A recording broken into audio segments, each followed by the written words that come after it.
Baiklah, bismillahirrahmanirrahim. Assalamualaikum warahmatullahi wabarakatuh. Sebelumnya, perkenalkan, nama saya Khalif Mastra dengan NPM C1B022049.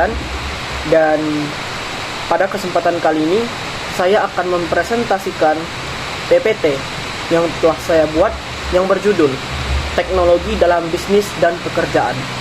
Sebelumnya, terima kasih kepada dosen pengampu mata kuliah Bahasa Indonesia, Bapak Dr. Andes Nurmanza SPD MPD, dan terima kasih kepada teman-teman yang sudah mengklik video ini dan menontonnya sampai habis. Baiklah, langsung saja kita mulai. Yang pertama, yaitu pokok bahasan atau topik bahasan utama dalam presentasi ini. Yang pertama yaitu dampak teknologi terhadap bisnis.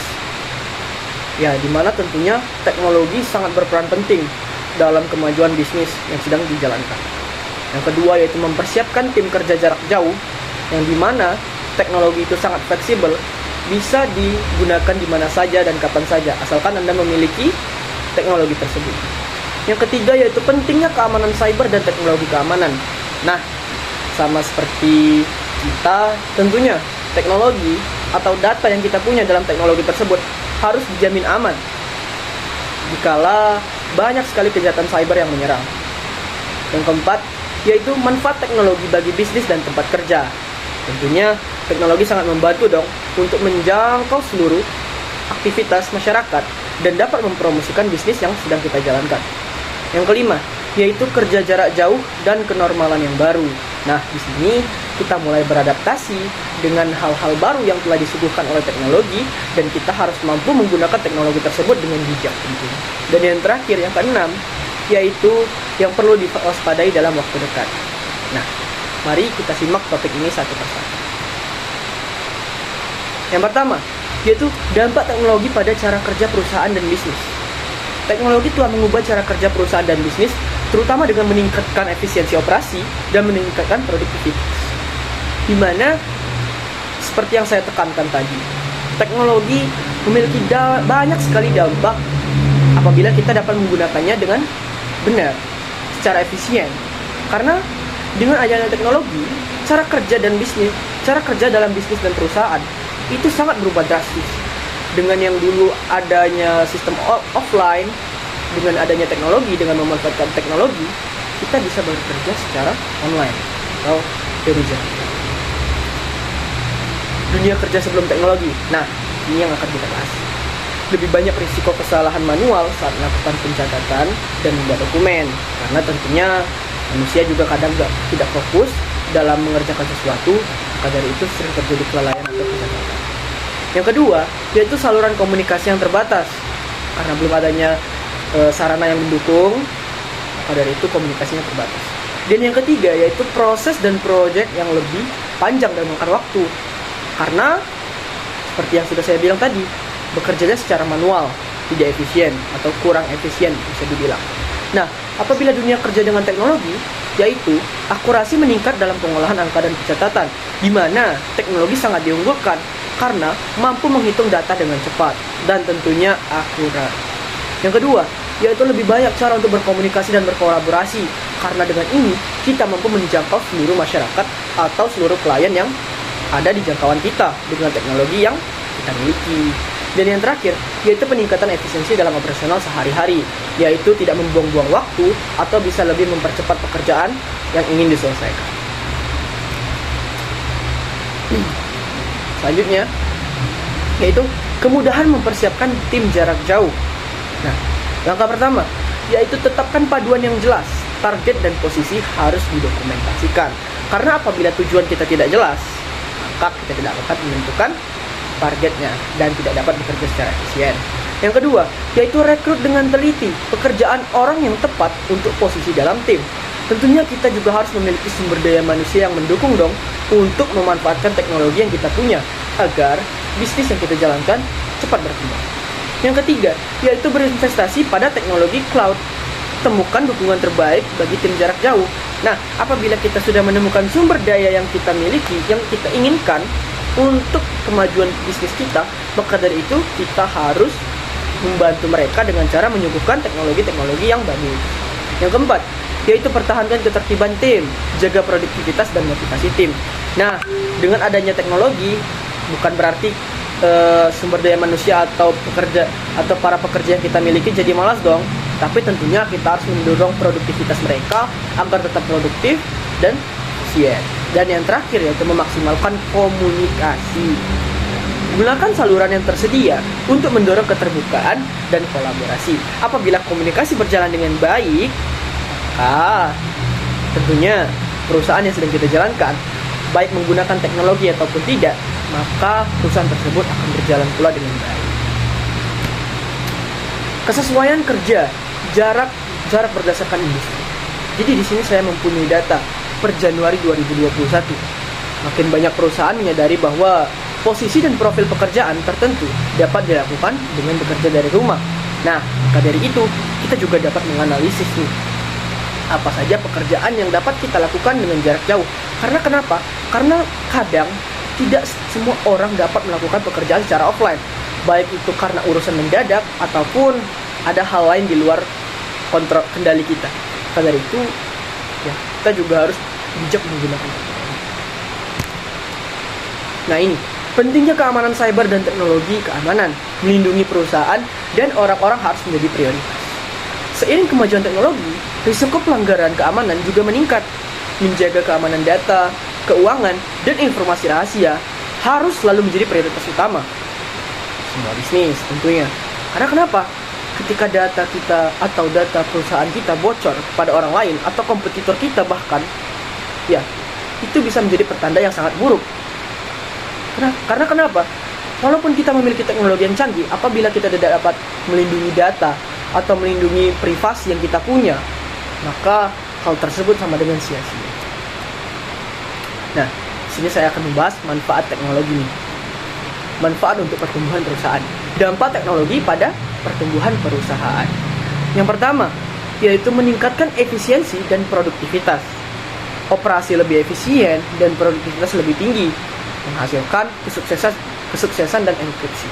Nah, sebagai pemimpin perusahaan atau sebagai pemilik perusahaan, kita juga harus berpikir maju dong untuk cara bagaimana sih perusahaan kita bisa bekerja secara cepat, tepat, dan efisien. Maka dari itu, gunakanlah teknologi.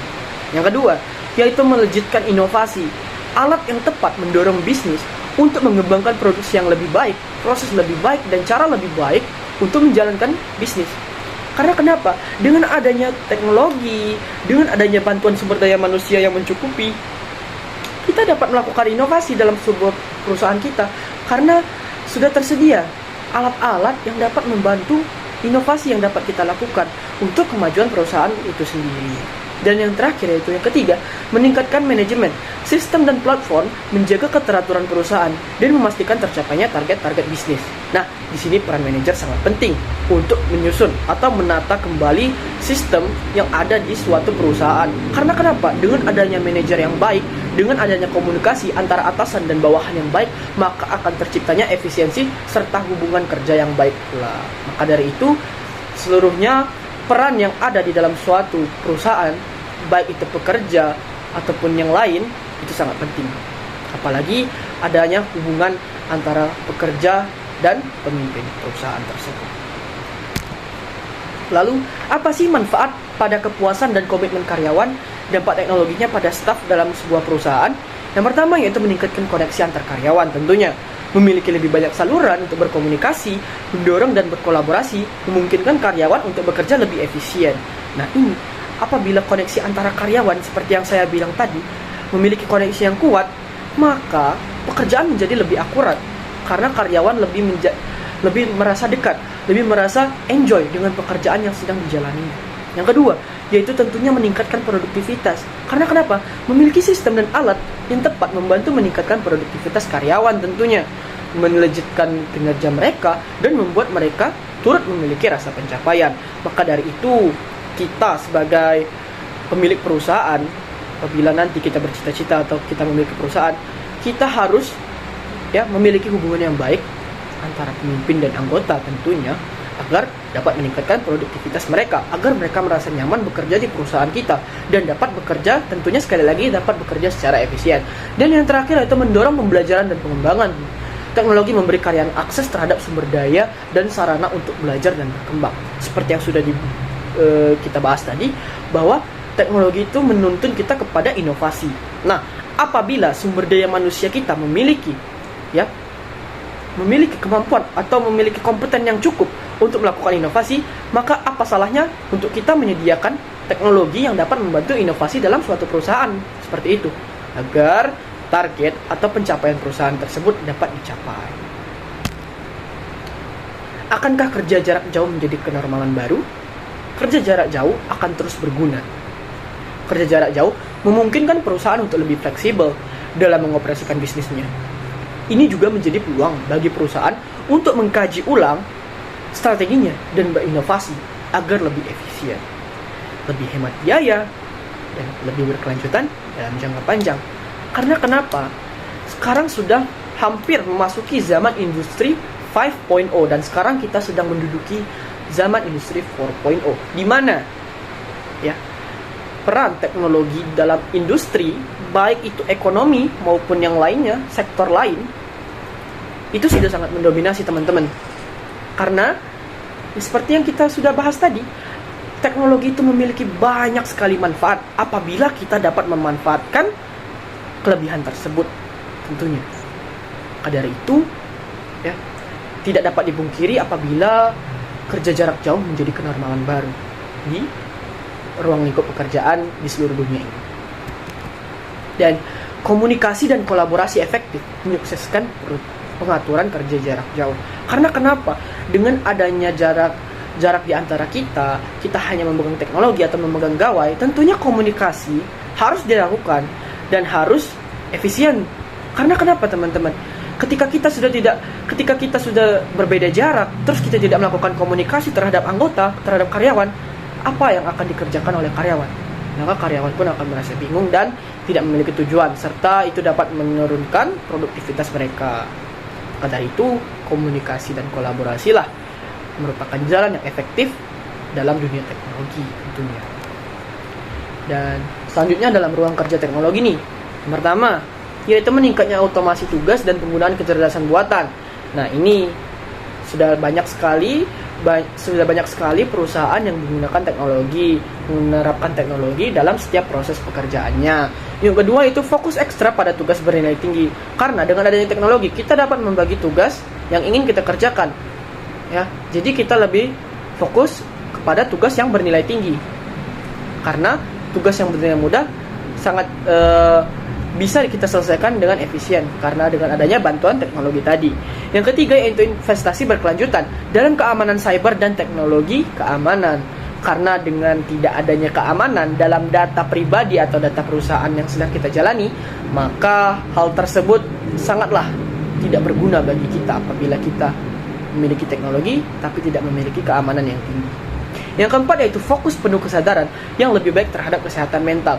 Nah, sembari kita membahas produktivitas, kelebihan terhadap teknologi, nah ternyata teknologi ini juga bisa loh untuk mengganggu kesehatan mental. Ya mungkin dengan adanya paksaan atau faktor lain dapat membuat para karyawan itu stres dan merasa seperti tidak berguna mungkin bagi yang tidak mampu beradaptasi. Maka dari itu bisa mengganggu kesehatan mental. Kita sebagai manajer yang baik atau atasan yang baik, kita harus mendukung sesama karyawan agar terciptanya koneksi yang bagus, hubungan komunikasi yang bagus, dan dapat melancarkan kegiatan pekerjaan. Dan yang terakhir, yaitu distribusi dan representasi geografis yang lebih baik dalam tenaga kerja. Karena dengan adanya teknologi, kita dapat lebih fleksibel, baik itu jarak ataupun ruang dan waktu, itu tidak masalah. Selagi kita memiliki teknologi, kita dapat memanfaatkannya dengan baik, kita dapat menggunakannya, maka itu akan membuat pekerjaan kita menjadi baik pula. Seperti itu. Dan di sini saya mengutip sebuah kata-kata sebuah kalimat dari salah satu tokoh terkenal, yaitu pendiri Apple, kalau teman-teman tahu, yaitu teknologi bukanlah apa-apa. Yang penting adalah Anda memiliki keyakinan terhadap orang lain, bahwa mereka pada dasarnya baik dan cerdas. Dan jika diberi alat, mereka akan melakukan hal luar biasa dengannya. Nah, Itu yang saya maksudkan. Apabila kita memiliki skill, memiliki kompeten yang bagus dalam bidang teknologi, atau kita dapat memanfaatkan teknologi dengan baik, jadi kita dapat melakukan inovasi, penemuan-penemuan baru yang dapat mendukung pekerjaan agar lebih efisien, teman-teman, tentunya. Dan mungkin itu saja yang dapat saya sampaikan mengenai teknologi dalam dunia pekerjaan, bisnis, dan sebagainya. Terima kasih kepada teman-teman yang sudah mengklik video ini dan menontonnya sampai habis. Terima kasih sudah memberikan perhatian, dan terima kasih lagi kepada dosen pengampu mata kuliah Bahasa Indonesia, Pak Nurmanzah. Dan sekali lagi saya ucapkan terima kasih kepada Allah. Saya mohon ampun, maaf apabila ada kurang salahnya. Terima kasih. Assalamualaikum warahmatullahi wabarakatuh.